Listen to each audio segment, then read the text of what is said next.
ओम श्री गणेशाय नमः। नमस्कार दोस्तों, आपका हमारे YouTube चैनल धार्मिक कथाएं और कहानियां में स्वागत है। आज मैं आपको बुधवार व्रत की संपूर्ण व्रत कथा सुनाऊंगी। अगर आपको यह कथा अच्छी लगी तो आप वीडियो को लाइक, सब्सक्राइब और शेयर ज़रूर कीजिएगा। आइए सुनते हैं बुधवार व्रत की कथा। प्राचीन काल की बात है। किसी ग्राम में एक साहूकार अपनी पत्नी के साथ रहता था। पति पत्नी दोनों भगवान गणेश की पूजा करते थे और दीन दुखियों की मदद करने के लिए हमेशा तत्पर रहते थे। ईश्वर की कृपा से उनके पास धन धान्य की कोई कमी नहीं थी। कमी थी तो बस एक संतान की। पति पत्नी संतान नहीं होने से दुखी रहते थे। गांव वाली संतान ना होने की वजह से उन्हें हमेशा ताने सुनाते थे, पर साहूकार और उसकी पत्नी को ईश्वर पर पूर्ण विश्वास था। ईश्वर जरूर कुछ अच्छा सोच के रखा होगा हमारे लिए। एक बार पति पत्नी मंदिर में गणेश जी के दर्शन पूजा अर्चना करने गए। जब वह पूजा करके बाहर आए तो उन्होंने देखा कि एक बालक मंदिर की सीढ़ियों पर बैठा रो रहा था। उसके पास किसी को ना देखकर पति पत्नी दोनों बालक के पास गए। बालक को शांत कराया और उसके माता पिता को ढूंढने लगी। जब उस बालक के माता पिता पति पत्नी को नहीं मिले तो वो बच्चे को मंदिर के पुजारी के पास ले गए और उन्होंने पुजारी से बोला, ये बच्चा हमें रोते हुए मंदिर के बाहर मिला है। क्या आप इसके माता पिता को जानते हैं? पुजारी ने कहा, नहीं। अब पति पत्नी और पुजारी तीनों लोग बालक के माता पिता को ढूंढने लगे। काफ़ी देर ढूंढने पर बच्चे के माता पिता नहीं मिले तो पुजारी ने साहूकार और उसकी पत्नी को बोला, आप इस बालक को अपने घर ले जाइए। अगर इसके माता पिता इसे ढूंढते हुए आए तो मैं उन्हें आपके घर ले आ जाऊंगा। साहूकार और उसकी पत्नी बच्चे को लेकर अपने घर चले गए। काफ़ी समय बीत गया और बालक के असली माता पिता का कोई पता नहीं चला, तो उन्होंने गांव के सरपंच से अनुमति लेकर बच्चे को गोद ले लिया और उस नन्हे से बालक का नाम गणेश रख दिया। कुछ दिन बाद गांव में एक पति पत्नी आए जो चोर थे। गांव में जाकर उन्हें पता चला कि गांव में सबसे ज़्यादा धनी व्यक्ति साहूकार है, जिसकी अपनी कोई संतान नहीं है। उन्होंने एक बच्चे को गोद लिया है जिसके माता पिता का कोई पता नहीं है। धोखेबाज पति पत्नी अब विचार करने लगे कि साहूकार को कैसे लूटा जाए। तभी उन्होंने योजना बनाया कि वो उस बच्चे के असली माता पिता बनकर जाएंगे। योजना बनाकर पति पत्नी दोनों मंदिर में जाकर बैठकर रोने लगे। उन्हें रोता देखकर मंदिर के पुजारी आए और उनके रोने का कारण पूछने लगे। पति पत्नी ने बताया कि आज से 4 वर्ष पहले इसी मंदिर में हमारा बच्चा खो गया था। उसे ही याद करके हम रो रहे हैं। तब से हम अपने बच्चे को अलग अलग जगह खोज रहे हैं, पर वह हमें कहीं नहीं मिला। पुजारी जी ने बोला, एक बालक है जो उन्हें 4 साल पहले मंदिर की सीढ़ियों पर मिला था। शायद वह आपका ही पुत्र हो। वह बालक गांव के साहूकार के घर पर है। आप लोग मेरे साथ चलिए, मैं आपसे आपके पुत्र को मिलवाता हूँ। इतना कहकर पुजारी उन दोनों पति पत्नी को लेकर साहूकार के घर चल दिए। वहाँ जाकर पुजारी जी ने साहूकार को बताया कि गणेश के असली माता पिता मिल गए हैं और वह गणेश को लेने आए हैं। यह सुनते ही साहूकार और उसकी पत्नी दोनों बहुत दुखी हुए, लेकिन उन्होंने गणेश को उनके असली माता पिता को सौंपने के लिए तैयार हो गए। शाम का वक्त था। साहूकार ने उन दोनों पति पत्नी से बोला, आप लोग आज विश्राम करें और कल प्रातःकाल होते ही निकल जाइएगा। यह सुनते ही पति पत्नी दोनों खुश हो गए, क्योंकि उन्हें चोरी करने का मौका मिल गया था। रात्रि को जब साहूकार और उसकी पत्नी सोने चले गए तो दोनों पति पत्नी उठे और चोरी करने के लिए तिजोरी को तोड़ने लगे आवाज़ सुनकर घर का नौकर जग गया और उसने जाकर देखा तो वह पति पत्नी थे जो खुद को गणेश के माता पिता बता रहे थे। नौकर ने कमरे का दरवाज़ा बाहर से बंद कर दिया और तेजी से मालकिन को बुलाने लगा। आवाज़ सुनकर साहूकार और उसकी पत्नी दौड़ते हुए आए और चिल्लाने का कारण पूछने लगे।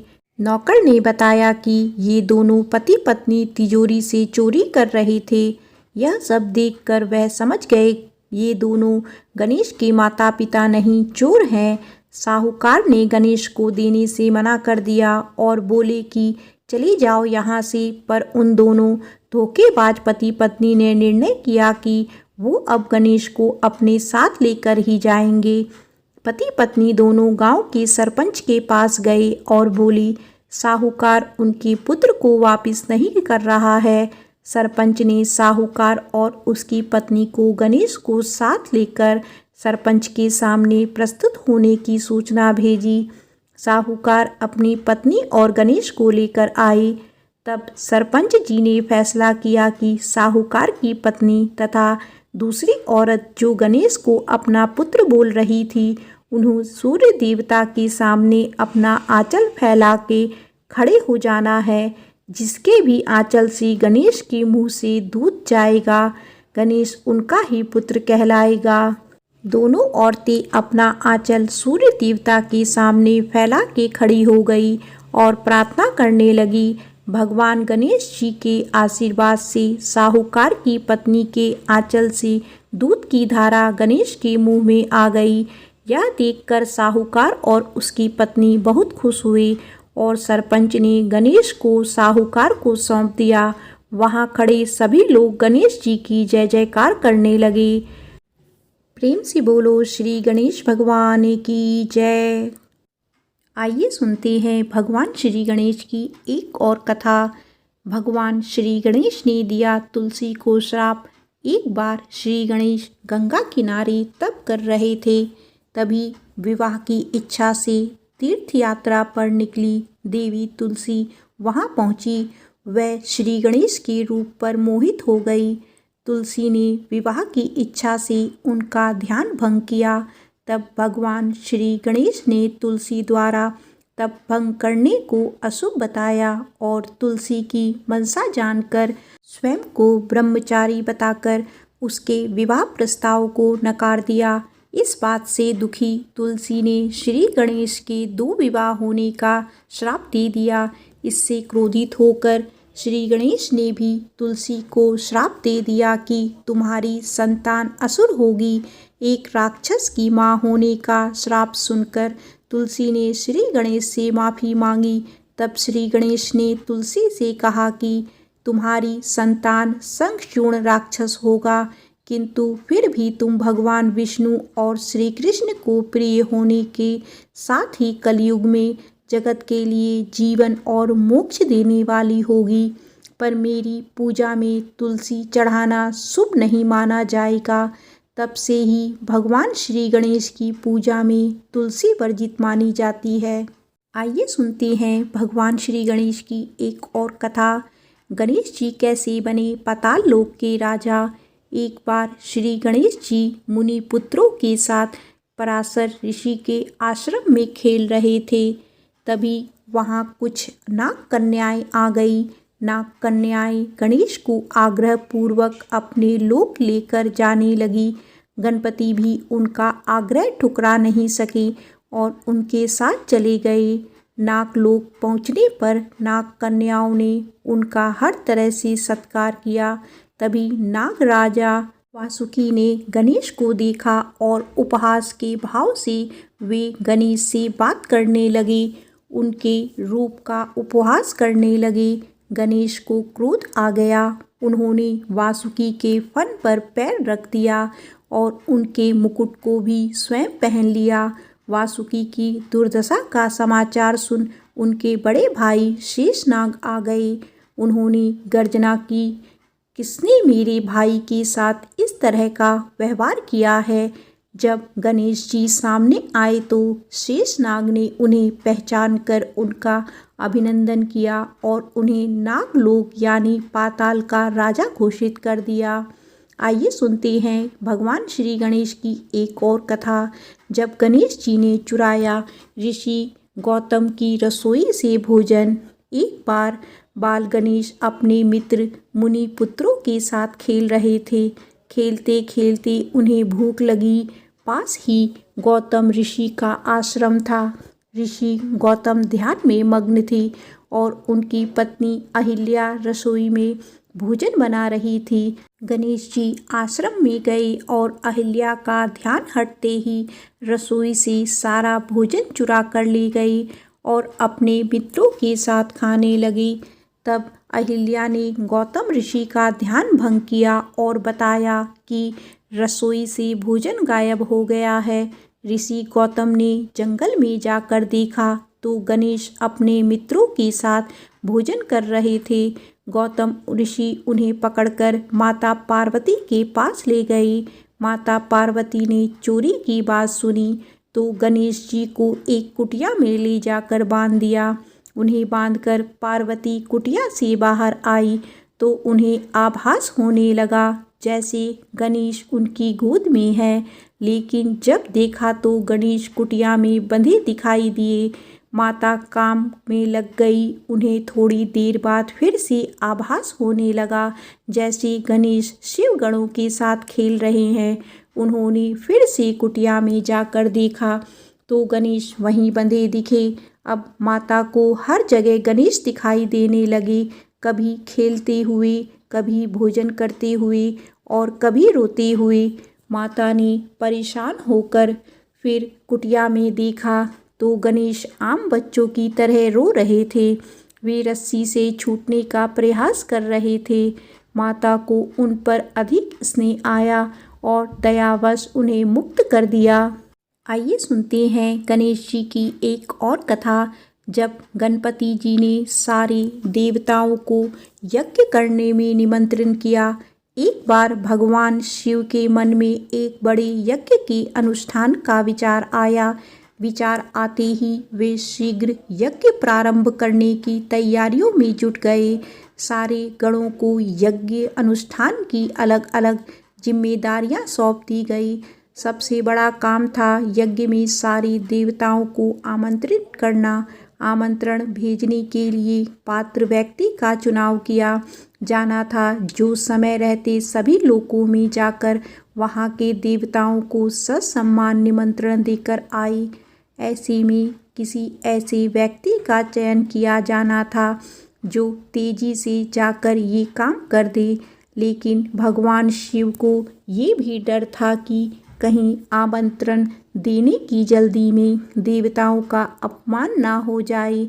इसीलिए उन्होंने इस काम के लिए गणेश का चयन किया। गणेश बुद्धि और विवेक के देवता हैं। वे जल्दबाजी में भी कोई गलती नहीं करेंगे।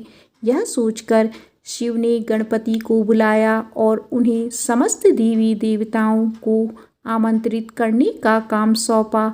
गणेश ने इस काम को सहर्ष स्वीकार किया, लेकिन उनके साथ समस्या यह थी कि उनका वाहन चूहा था जो बहुत तेजी से चल नहीं सकता था। गणेश ने काफ़ी देर तक चिंतन किया कि किस तरह सभी लोकों में जाकर आदरपूर्वक सारे देवताओं को यज्ञ में शामिल होने का आमंत्रण दिया जाए। बहुत विचार के बाद उन्होंने सारे आमंत्रण पत्र उठाए और पूजा सामग्री लेकर ध्यान में बैठे शिवजी के सामने बैठ गए। गणेश ने विचार किया कि यह तो सत्य है कि सारे देवताओं का वास भगवान शिव में है। इनको प्रसन्न किया तो सारे देवता प्रसन्न हो जाएंगे। यह सोचकर गणेश ने शिव का पूजन किया और सारे देवताओं का आवाहन करके सभी आमंत्रण पत्र शिव को ही समर्पित कर दिए। इस प्रकार आमंत्रण समस्त देवताओं तक स्वतः ही पहुंच गए और सभी यज्ञ में नियत समय पर ही पहुंच गए। इस तरह गणेश ने एक मुश्किल काम को अपनी बुद्धिमानी से आसान कर दिया। प्रेम से बोलो श्री गणेश भगवान की जय। आइए सुनते हैं गणेश जी की एक और कथा। जब शनि की कुदृष्टि पड़ी गणेश पर। वैसे तो गणेश की गज आकृति को लेकर सबसे ज़्यादा सुनी जाने वाली कथा तो यही है कि पार्वती ने नहाने से पहले एक बालक को आकृति बनाकर उसमें प्राण डाल दिए और उसे पहरे पर बैठा दिया, जिसका सिर शिव ने काटा था। और फिर पार्वती के क्रोध को शांत करने के लिए एक हाथी के बच्चे का सिर जोड़ दिया। लेकिन कुछ पुराणों में इसके अलग अलग संदर्भ भी मिलती हैं। ब्रह्मवैवर्त पुराण में कथा कुछ अलग ही है। कथा कुछ ऐसी है कि एक बार भगवान शिव ने शिष्य शनिदेव कैलाश पर्वत पर आए। उस समय शिव ध्यान में थे, तो शनिदेव सीधे पार्वती के दर्शन के लिए पहुँचे। तब पार्वती बालक गणेश के साथ बैठी थी। बालक गणेश का मुख सुंदर और हर तरह से कष्ट को भुला देने वाला था। शनिदेव आंखें नीचे किए पार्वती से बात करने लगे। पार्वती ने देखा कि शनिदेव किसी को देख नहीं रहे हैं, वे लगातार अपनी निगाहें नीचे किए हुए हैं। पार्वती ने शनिदेव से पूछा कि वे किसी को देख क्यों नहीं रहे हैं, क्या उनको कोई दृष्टि दोष हो गया है। शनिदेव ने कारण बताते हुए कहा कि उन्हें उनकी पत्नी ने श्राप दिया है कि वे जिसे देखेंगे उसका विनाश हो जाएगा। पार्वती ने पूछा कि उनकी पत्नी ने ऐसा श्राप क्यों दिया, तो शनिदेव कहने लगे कि मैं लगातार भगवान शिव के ध्यान में रहता हूँ। एक बार मैं ध्यान में मग्न था और मेरी पत्नी ऋतुकाल से निवृत्त होकर मेरे समीप आई, लेकिन ध्यान में मग्न होने के कारण मैंने उसकी ओर देखा नहीं। उसने इसे अपना अपमान समझा और मुझे श्राप दे दिया कि मैं जिसको भी देखूंगा उसका विनाश हो जाएगा।